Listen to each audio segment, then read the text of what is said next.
ठीक है सर।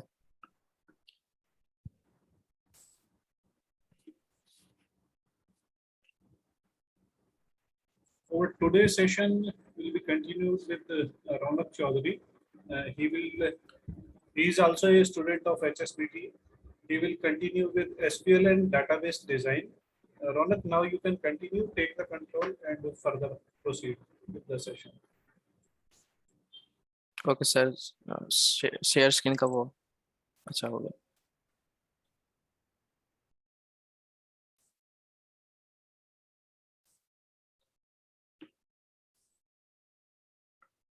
सबको विजिबल है screen? Okay. Good evening to all. I will give you a presentation on database design using PHP Also, I want to thank Pankaj sir to give me this opportunity. So let's get started. Today in this session, the major things that we will cover is to get information about what is a database, DBMS and popular DBMS, what is SQL and MySQL with different platforms, client server flowchart, understanding data types, MySQL Windows installation, map out structure or schema, and create database with table and column, relation, and foreign keys. Starting with the first topic, what is a database? A database is a ordered collection of data. This data can be in text, audio, different pictures with some information, anything that is a collection is called a database. The word database can be quite vague. In this line states that every people can think database in different language or different meaning. But when a majority people thinks of a database, it comes with a combination of three types. That is the data, the database management system, and the database application. Proceeding to the new topic, according as we seen in the previous topic about the database management system. So what is a database management system? It is a software that is designed to model data and provide interaction with the user. This line states that it is a software that is designed to model or to express data and to provide the interaction with different user from one person to another. This software is a collection of many and more files. In this, the data is normally stored in one or more files. इसका मतलब ये समझ सकते हैं कि जो database management system है उसमें जो वेराइटी ऑफ डेटा है, कोई भी यूजर कुछ भी डेटा इनपुट कर सकता है, कुछ भी कर सकता है, वो अलग अलग फाइल्स में स्टोर होता है. इसमें जो डेटा होता है वो टेबल्स के फॉर्म में आता है, मतलब सीरियल वाइज में नहीं आता है. हर चीज ये टेबुलर फॉर्म में चल जाता है. और हम लोग को जैसे पता है कि टेबल्स रोज एंड कॉलम्स में डिवाइड होते हैं, जैसे एमएस एक्सेल स्प्रेडशीट्स. तो यही चीज डेटाबेस मैनेजमेंट सिस्टम में स्टोर होता है. जो डेटाबेस मैनेजमेंट सिस्टम है वो रिलेशनल डेटाबेस से, मतलब ये हो सकता है कि रिलेशन डेटाबेस क्या होता है. रिलेशन मतलब एक चीज दूसरे चीज से रिलेटेड है. इसमें जो जैसे एग्जांपल लेते हैं मोबाइल्स, तो जो मोबाइल्स है वो कौन सा पीस का मोबाइल फोन है या फिर कौन सा टाइप का मोबाइल फोन है, तो उस चीज में रिलेटेड होता है. डेटाबेस मैनेजमेंट सिस्टम अपने एक टेबल दूसरे टेबल से रिलेटेड होता है. अब हम लोग दूसरे साइड में जाते हैं. इसमें पॉपुलर डीबीएमएस क्या क्या है, जैसे my SQL, PostgreSQL, SQLite, Microsoft SQL server, Oracle, SAP, FoxPro, dBase and MariaDB. पर इस प्रेजेंटेशन में हम लोग स्पेशली फोकस करेंगे माई एसक्यूएल पे. अब माई एसक्यूएल तो बात का चीज है, पहले जान लेते हैं कि एसक्यूएल होता क्या है.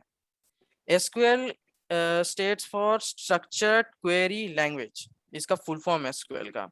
It is a special purpose programming language that allows developers to interact with the data in a database. ये एक ऐसा टाइप का प्रोग्रामिंग लैंग्वेज है जो डेवलपर्स या फिर यूजर इन कॉमन लैंग्वेज में बोल सकते हैं, इंटरेक्ट करता है डेटा को डेटाबेस के साथ based on the relational algebra and tuple relational calculus. अब ये हम लोग क्या जानते हैं, जो एसक्यूएल होता है वो रिलेशनल अलजेब्रा और टपल रिलेशनल कैलकुलस के साथ ज्वाइंट होता है। अब रिलेशनल अलजेब्रा क्या है?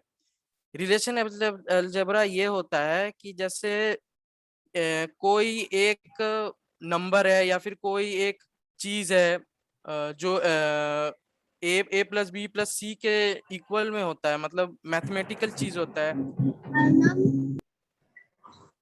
हाँ, हेलो, कोई कुछ बोल रहा था? You can continue. ओके। जो मैं समझा रहा था कि रिलेशनल अलजेब्रा होता क्या है। रिलेशनल अलजेब्रा ये होता है कि जैसे कोई भी डेटा, यूजर कुछ भी डेटा स्टोर कर सकता है, कोई भी डेटाबेस में कुछ भी स्टोर कर सकता है, वो आइदर नेम हो या फिर कोई टाइम हो या फिर कुछ भी हो, कुछ भी स्टोर कर सकता है। वो एसक्यूएल उसको इजीली स्टोर करने में हेल्प करता है डेटाबेस में। ये जो एसक्यूएल होता है वो डेटा को फर्दर डिफाइन करता है और डेटा को मैनिपुलेट कर सकता है डिफरेंट लैंग्वेज में। एसक्यूएल जो होता है वो असल में काम करता है CRUD में। इसका मतलब क्या होता है, आइदर कोई यूजर डेटाबेस में क्रिएट कर सकता है, रीड कर सकता है, अपडेट कर सकता है या फिर डिलीट कर सकता है। इसको हम लोग ऐसा समझते हैं, समझिए आप लोग एक डेटाबेस में कोई एक टेबल बनाए, कोई 2 टेबल बनाए, उस टेबल में आप लोग वेरियस नेम डाले या फिर कोई प्लेस डाले या फिर कोई ऑब्जेक्ट का नेम डाले, कुछ भी डाले, तो उसको अगर वो एक बार फीड हो जाता है तो ऐसा कभी कभी होता है कि कोई कोई उसको डिलीट नहीं कर पाता है।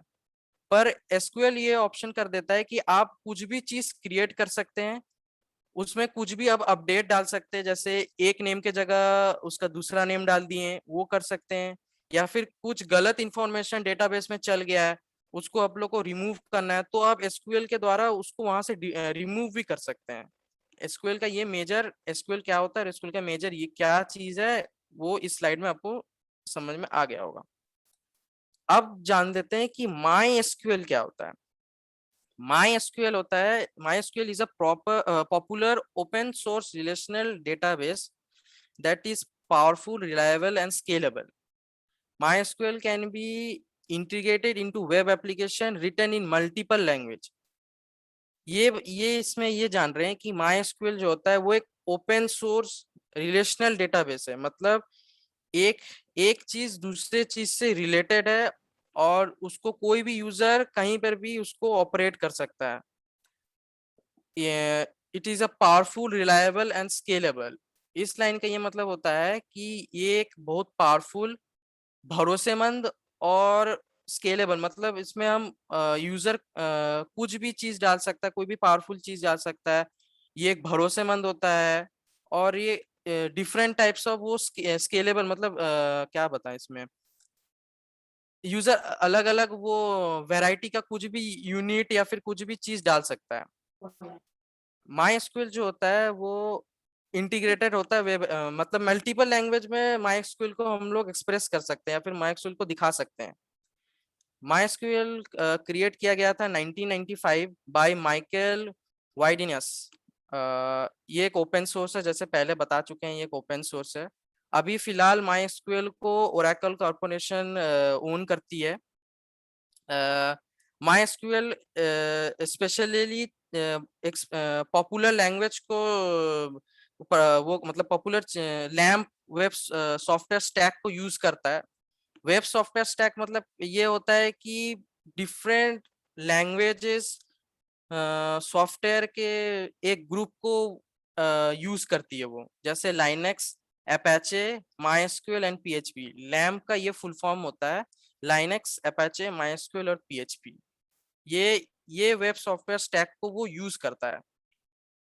अब इसमें MySQL 12 प्लेटफॉर्म में अवेलेबल है।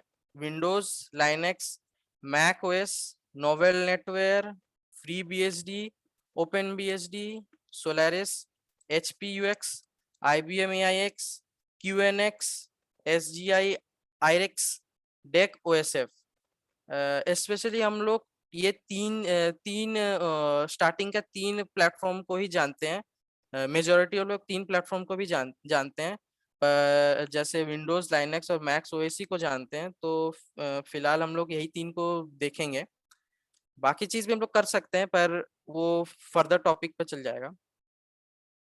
अब जो एसक्यूएल जो होता है, उसका ये देख सकते हैं कि ये क्लाइंट सर्वर का डायग्राम है। जैसे ये माई एसक्यूएल सर्वर जो है, उसको क्रिएट करने के लिए आप माई पीएचपी, ये जो टेबल्स जो बने हुए हैं, टेबल्स जो दो डेटाबेस जो है, इसको आप क्रिएट कर सकते हैं माई पीएचपी डॉट एडमिन में आप क्रिएट कर सकते हैं, या फिर आप माई एसक्यूएल का एक अलग कमांड क्लाइंट आता है, या फिर आप अपने विंडोज में जो कमांड प्रॉम्प्ट होता है, आप उससे भी टेबल्स डेटाबेस क्रिएट कर सकते हैं और उसको सर्वर में डाल सकते हैं। या फिर आप PHP माई एडमिन से भी टेबल्स बना के डेटाबेस डाल के अब उसको सर्वर में डाल सकते हैं। जब आप इसको सर्वर में डाल दीजिएगा, तब आप PHP लैंग्वेज के जरिए आप अपने क्रोम पे या फिर वेबसाइट पे आप अपने सर्वर पे लिंक कर सकते हैं, जिससे आप एक वेबसाइट की तरह आप देख सकते हैं। जो आप डेटाबेस जो क्रिएट किए हैं, उसको आप HTTP वेबसाइट पर डाल सकते हैं। उस पर आप देख सकते हैं कि वो आप जो डेटाबेस क्रिएट किए हैं, जब यूजर अपना वैल्यू इनपुट करेगा तो क्या इंफॉर्मेशन आता है, उसके बारे में क्या होता है, वैसे आप देख सकते हैं। अब नेक्स्ट स्लाइड आता है कि understanding data types. Data types MySQL में तीन तरह के डेटा टाइप्स होते हैं, स्पेशली तीन ही तरह के डेटा टाइप्स होते हैं। एक न्यूमेरिक डेटा टाइप्स, एक स्ट्रिंग डेटा टाइप्स और एक date and time data types. ये तीन ही डेटा टाइप्स होते हैं MySQL में। तो पहला डेटा टाइप्स हम लोग देखते हैं, न्यूमेरिक डेटा टाइप्स होता क्या है। न्यूमेरिक डेटा टाइप्स के जो वेरियस कैटेगरीज है, वो है int, tiny int, small int, medium int, big int, float, double और डेसिमल। इंट क्या होता है, वो नॉर्मल साइज का इंटीजर होता है, जो अप टू उसका जो लेंथ होता है वो 11 डिजिट तक ही वो ले सकता है। इंट का इतना ही साइज होता है। उसके बाद टाइनी इंट होता है। वो इंटीजर जो होता है वो स्मॉल टाइप का इंटीजर होता है, जो 0 से 255 तक वो वर्ड का लेंथ होता है, और वो चार अप टू 4 डिजिट तक ही ले सकता है। जैसे 1000 या फिर 2000 या फिर 4000, ऐसे टाइप का 4 डिजिट तक ही ले सकता है। इसको हम सिंपल लैंग्वेज में बोलियन भी बोल सकते हैं। उसके बाद होता है स्मॉल इंट। ये स्मॉल इंट जो होता है वो 5 डिजिट तक ही ले सकता है, अप टू 5 डिजिट तक। जैसे 50,000, 60,000, ऐसे कुछ भी टाइप का जो इंटीजर वैल्यू होता है उतना तक ही ले सकता है। मीडियम इंट 9 डिजिट तक ले सकता है। बिग इंट जो होता है वो 20 डिजिट तक ले सकता है। फ्लोट तो सबको पता ही है, पर तभी बता देते हैं। फ्लोट जो होता है वो पॉइंट नंबर होता है, इनकेस डेसिमल बोल सकते हैं कॉमन लैंग्वेज में। वो उसका जो लेंथ होता है वो कम से कम 0.2 तक जाता है, मतलब 15.02 या फिर 15.03, इतना तक ही फ्लोट वैल्यू को स्टोर कर सकता है। अगर 15.033 आ जाए, मतलब पॉइंट के बाद अगर 3 डिजिट आ जाए, तो फ्लोट उसमें कैरी नहीं हो सकता, फ्लोट को हम लोग यूज नहीं कर सकते हैं।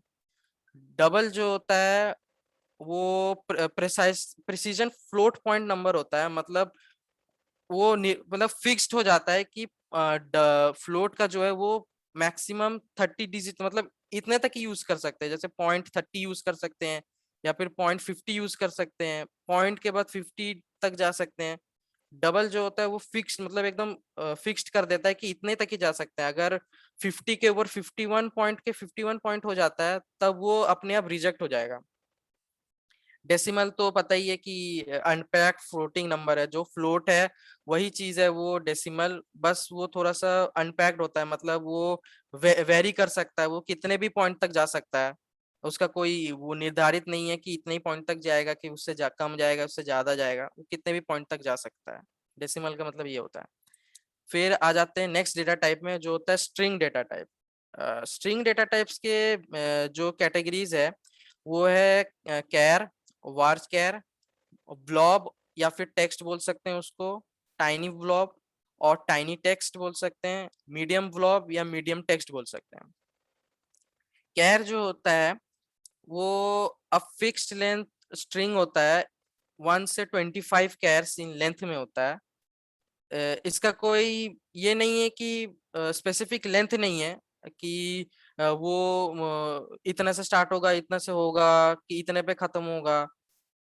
ये हर टाइम डिफॉल्ट में 1 ही से स्टार्ट होगा। मतलब अगर कैरेक्टर डाल रहे हैं तो ए डाल रहे हैं तो एक एक एक कैरेक्टर हो गया, या फिर कोई किसी का नाम डाल रहे हैं, जैसे मेरा नाम डाल रहे हैं, रौनक डाल रहे हैं, तो वो जितना भी लेंथ जाएगा वो उससे स्टार्ट हो जाएगा। एक सेकंड।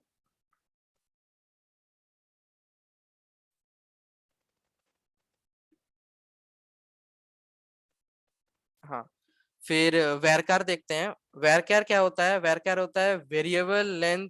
ये वेरिएबल का कोई भी वेरिएबल डाल सकते हैं।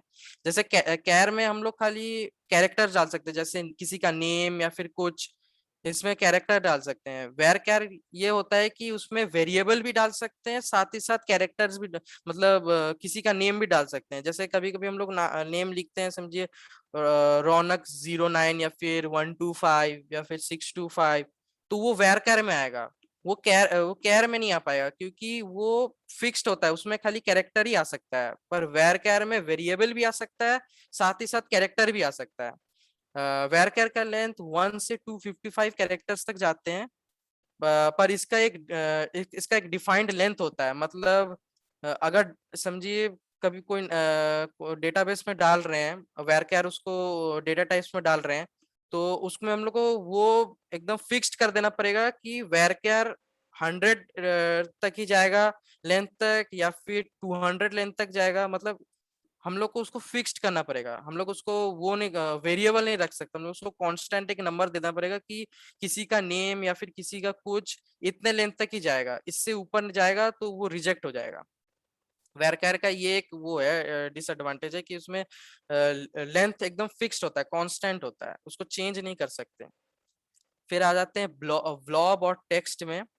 ब्लॉब और टेक्स्ट का ये होता है कि उसका मैक्सिमम लेंथ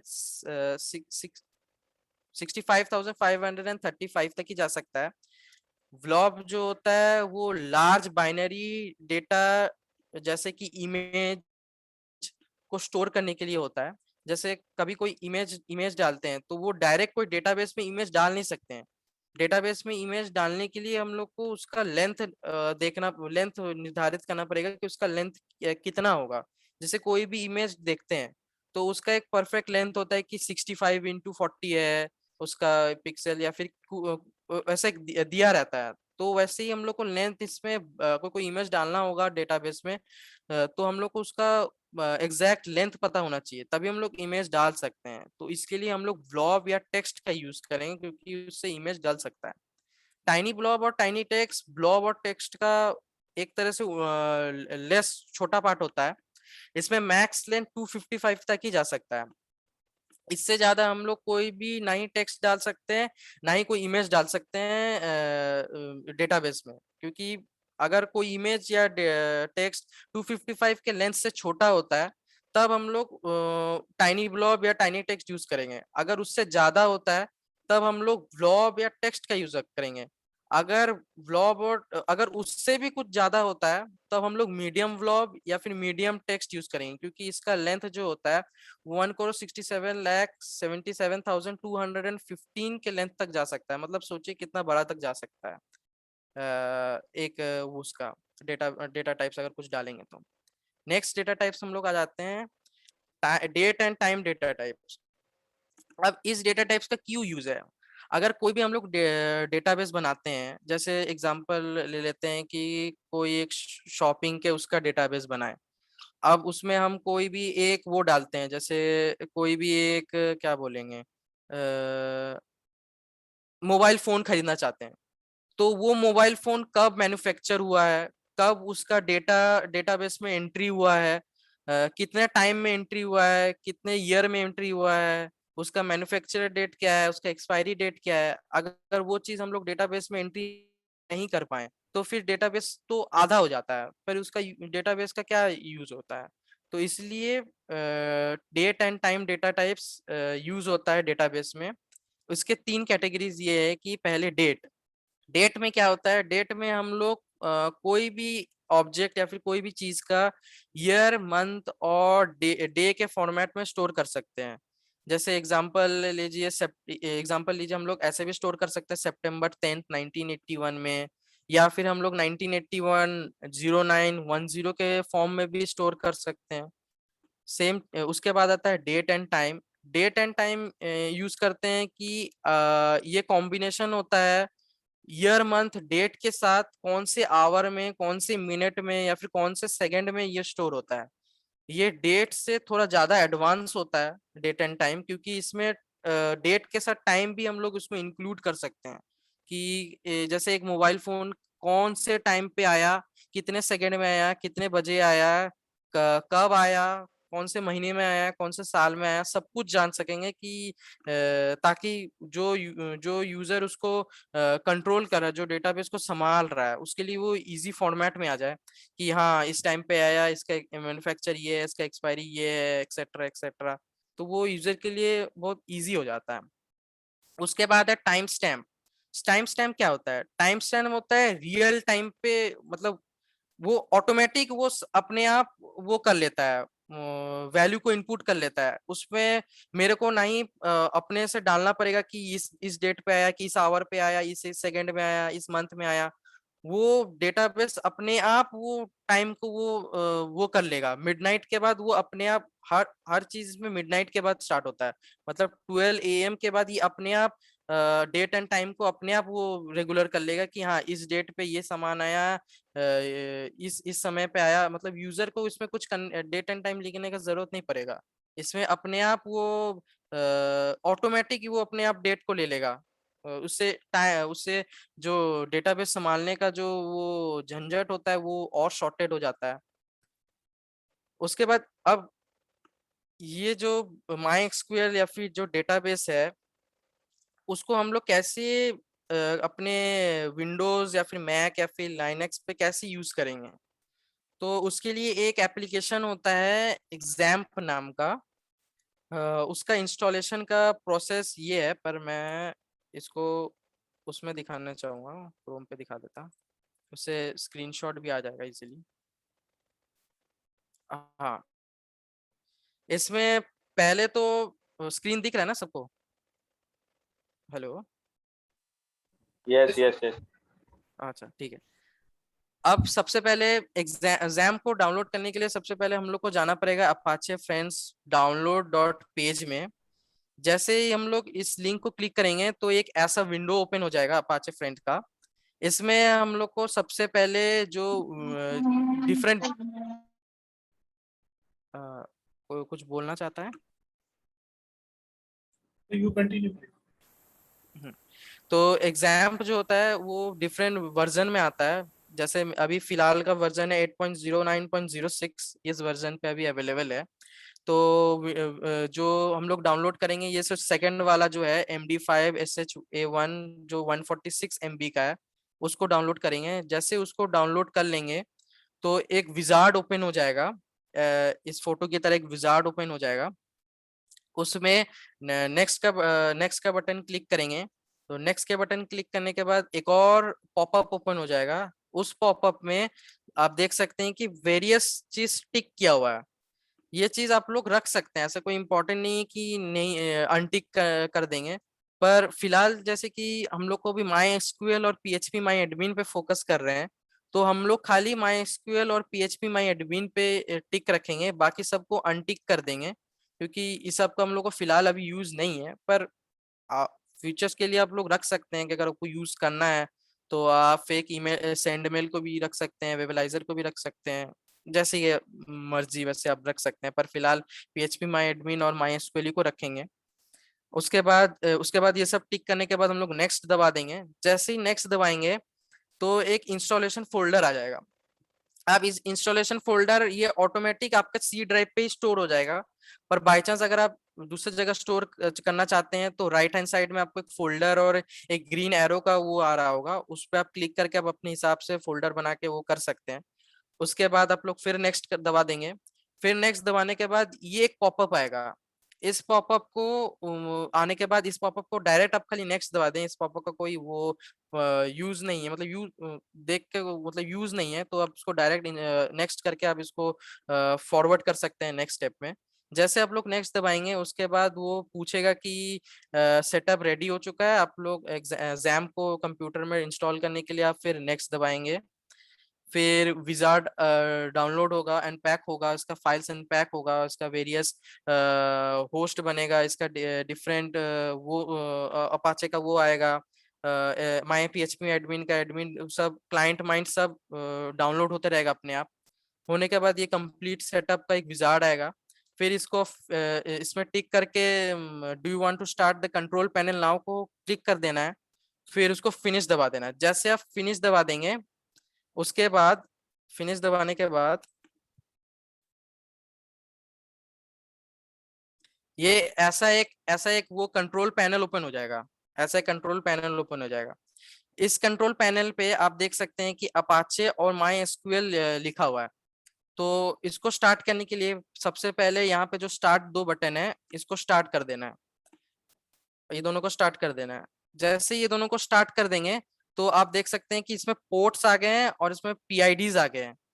कभी कभी क्या होता है कि आप लोग जैसे डेटाबेस सर्वर को ओपन करना है तो इसमें MySQL में एडमिन को क्लिक कर देना है। जैसे एडमिन को क्लिक कर देंगे तो ये अपने आप ये PHP माई एडमिन ये डेटाबेस ये सर्वर खुल जाएगा, अपने आप खुल जाएगा। इसी में आप लोग अपना डेटाबेस बनाएंगे, इसमें आप लोग डेटाबेस बनाएंगे। पर कभी कभी क्या होता है कि ये लोकल होस्ट जो होता है PHP माई एडमिन ये काम नहीं करता है। तो उसको अगर आपके कंप्यूटर में या फिर आपके पीसी में वो काम नहीं करता है तो ये जो है ये 80 जो है अपाचे में जो 80 लिखा हुआ है, इस 80 को आप लोग ये लोकल होस्ट के यहाँ पे जाके कोलन दबा के आप अगर यहाँ पे 80 लिख के माई PHP माई एडमिन को अब एंटर मार देते हैं तब वो अपने आप खुल जाएगा। तब आपको कोई एरर नहीं आएगा। नहीं तो कभी कभी क्या होता है कि क्रोम में या फिर कोई भी वेब ब्राउजर में ये एरर आने लग जाता है कि ओपन नहीं होता है। तो जैसे ये डेटाबेस खुल गया है। अब एक और चीज दिखाते हैं। हाँ, ये जो map out structure and schema जो होता है ये यूजर पे अपने आप डिपेंड करता है कि कोई भी यूजर ये मैप आउट स्कीमा बना भी सकता है, ये स्कीमा नहीं भी बना सकता है। ये असल में होता क्या है, ये जो मैप आउट एंड स्कीमा होता है ये एक तरह से लेआउट होता है। कोई भी डेटाबेस बनाने के लिए एक लेआउट होता है, मतलब यूजर अपने सुविधा के लिए अपने इजीनेस के लिए ये बना सकता है ताकि वो जब वो टेबल्स बनाए डेटाबेस में, जब वो टेबल्स बनाए तो उसको उस डेटाबेस में उसको कितने टेबल्स बनाने हैं, उस टेबल के क्या क्या इनपुट होंगे क्या होंगे, तो वो इजीनेस के लिए ये स्कीमा बना सकते हैं। ऐसा जरूरी नहीं है कि सबको स्कीमा बनाना जरूरी है, और वो डिपेंड करता है यूजर पे कि वो बना भी सकता है नहीं भी बना सकता है। तो जैसे एग्जांपल लेते ही मेरा एक स्कीमा बना हुआ है, इसका जो डेटाबेस है जो वो है वो मैं आपको PHP माई एडमिन में दिखाऊंगा। सबसे पहले ये मैं बनाया हूँ एक शॉपिंग के ऊपर, एक शॉपिंग डेटाबेस बनाया हूँ, नेम दिया हूँ मैं उसको शॉपिंग डेटाबेस। इसमें 5 मेजर कैटेगरीज है। पहला कैटेगरीज है प्रोडक्ट्स, थोड़ा बड़ा कर देता हूँ। हाँ, पहला कैटेगरी है प्रोडक्ट। प्रोडक्ट के कौन से कैटेगरीज, कस्टमर्स, कस्टमर के एड्रेस और रिव्यूज, ये मेरे 5 मेन कैटेगरीज है। इसमें ये जो है जैसे ID, name, description, price, category, image, ये जो चीज है ये चीज टेबल का कंटेंट है। ये सब टेबल के कंटेंट में आएंगे।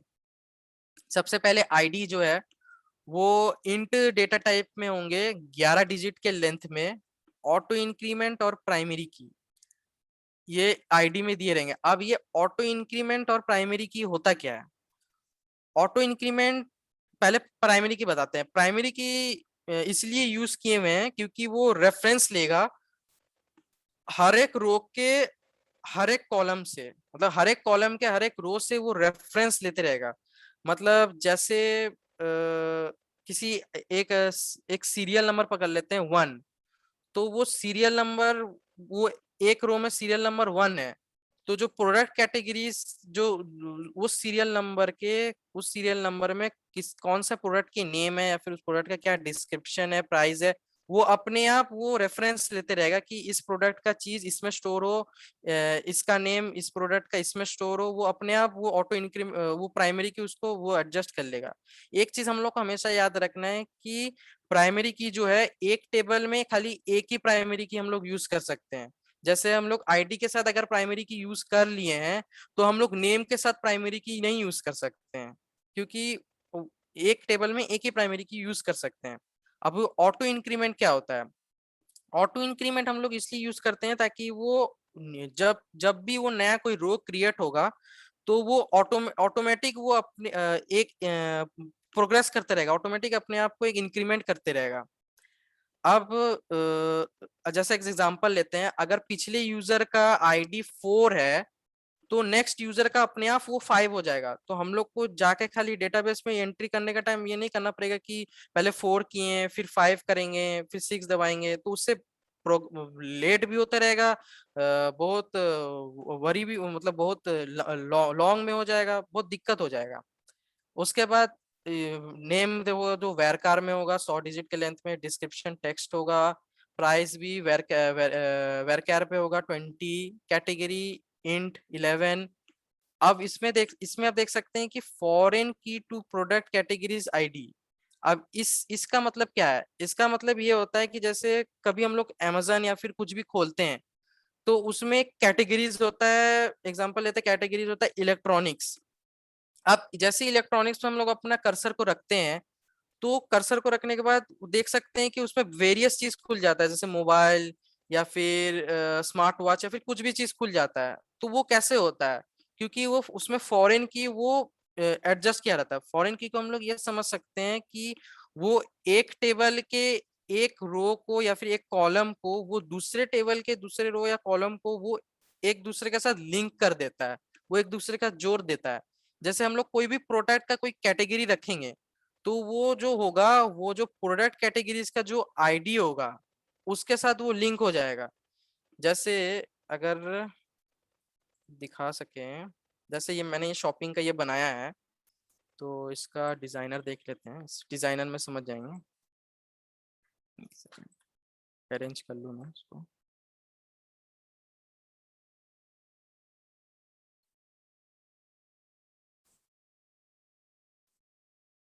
हाँ, अब इसमें आप देख सकते हैं कि जो प्रोडक्ट जो प्रोडक्ट जैसे कोई भी यूजर प्रोडक्ट के कोई कैटेगरी को वो डालता है, जैसे वो इलेक्ट्रॉनिक्स अगर सिलेक्ट करता है, तब वो डायरेक्ट कौन से कैटेगरी ऑफ प्रोडक्ट के साथ कौन से प्रोडक्ट कैटेगरी के साथ वो होगा, वो अपने आप वो लिंक कर लेगा, वो अपने आप वो सिलेक्ट कर लेगा कि हाँ इस प्रोडक्ट के साथ ये इस प्रोडक्ट के साथ ये प्रोडक्ट के कैटेगरी में यूजर देखेगा, तो इसको ये प्रोडक्ट मिल जाएगा।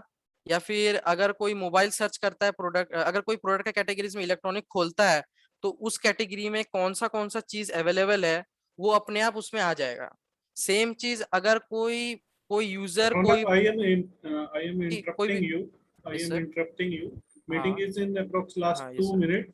So I think okay sir. you need to take more time. So is it okay sir. possible to continue it on other session? Okay sir, I can continue. I think कि काफी ज्यादा आपका pending है अभी, और matter आपका 10-15 minute का तो है मिनिमम। क्या लगता है हाँ आपको? सर है। इतना है ना? तो हाँ फिर एक सेशन हाँ, मिनिमम 10 तो। रात को 8 बजे कर लेंगे। जो लोग कनेक्ट होना चाहेंगे वो हो जाएंगे, और आप लोग का वो ठीक वाला है सर। सेशन बाद में आ जाएगा। अभी के लिए इतना है जितना इन्होंने ठीक बताया। है सर। उसमें कोई सवाल पूछना चाहता है तो 2 मिनट लास्ट के हैं, पूछ सकता है। हाँ ठीक है। तो रात को 8 बजे दोबारा सेशन होगा। अभी तक में से किसी का कोई सवाल है तो वो पूछ सकता है रौनक से। ठीक है सर, 8 बजे मैं आ जाऊँगा। Any question from all joint?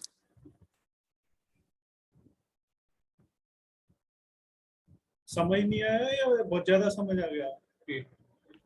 क्या लगा, कुछ overview, anything you can share? No one want, then we can disconnect. किसी को कुछ नहीं पूछना, डिस्कनेक्ट करें अभी के लिए? Okay, then I am disconnecting. Thank you for joining all. We will okay reconnect at 8 again with the same session. उससे पहले भी एक 7 बजे होगा, उसमें भी आप सब लोग ज्वाइन करें। ठीक है sir. Thank you. Thank you, sir.